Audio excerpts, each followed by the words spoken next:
రేపు 22వ తేదీన వైఎస్ఆర్ కాంగ్రెస్ పార్టీ విస్తృత స్థాయి సమావేశం తాడేపల్లిలో జరగబోతుంది. పార్టీ నుంచి పోటీ చేసినటువంటి 175 నియోజకవర్గాలకు చెందినటువంటి అభ్యర్థులు, ఎమ్మెల్సీలు అందరూ రాబోతున్నారు. గెలిచినటువంటి వాళ్ళు, ఓడినటువంటి వాళ్ళు అందరూ రాబోతున్నారు. ఫైన్, బాగానే ఉంది.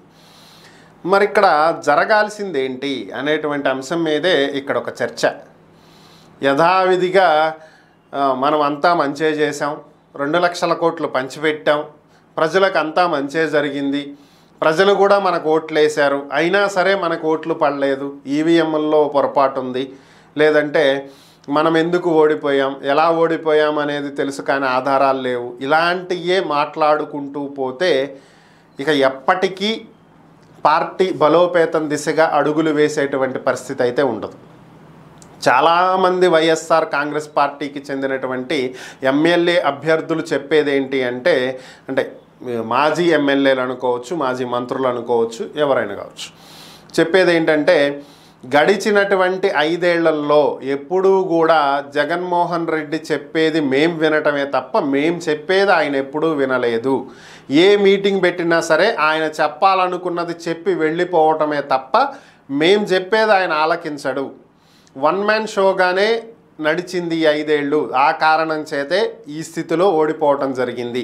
ఇక్కడి నుంచి అయినా సరే మేము చెప్పేది కనీసం ఒక్కసారి వింటే లేదా మాకు మాట్లాడే అవకాశం ఇస్తే కొంచెం పార్టీ బాగుపడేటువంటి అవకాశం ఉంటుంది అని చెప్పి కోరుకుంటున్నటువంటి పరిస్థితి. మరి ఈసారైనా జగన్మోహన్ రెడ్డి వింటాడా లేదా యథావిధిగా ఆయన చెప్పదలుచుకున్నది చెప్పి మనం మళ్ళీ గెలుస్తాం, అధికారంలోకి వస్తాం, ఇంతకంటే ఎక్కువ సీట్లతో గెలుస్తాం, నాకు మళ్ళీ పాదయాత్ర చేసే సత్తా ఉంది, తిరిగే వయసు ఉంది, నేను ఇంకా సత్తా కోల్పోలేదు, మనం బౌన్స్ బ్యాక్ అవుతాం లాంటి కబుర్లు చెప్పి పంపిస్తారా? ఇదే రేపు తెలియాల్సి ఉంది. ఇప్పటికైనా సరే జగన్మోహన్ రెడ్డి చెప్పటమే కాకుండా వినటానికి అలవాటు చేసుకుంటే, ఆయనలో ఉన్న ఆ లోపాన్ని సరిదిద్దుకుంటే పార్టీ బాగుపడేటువంటి అవకాశం ఉంది. పార్టీలో ఉన్నటువంటి 175 మందికి మాట్లాడేటువంటి అవకాశం ఇవ్వాలి.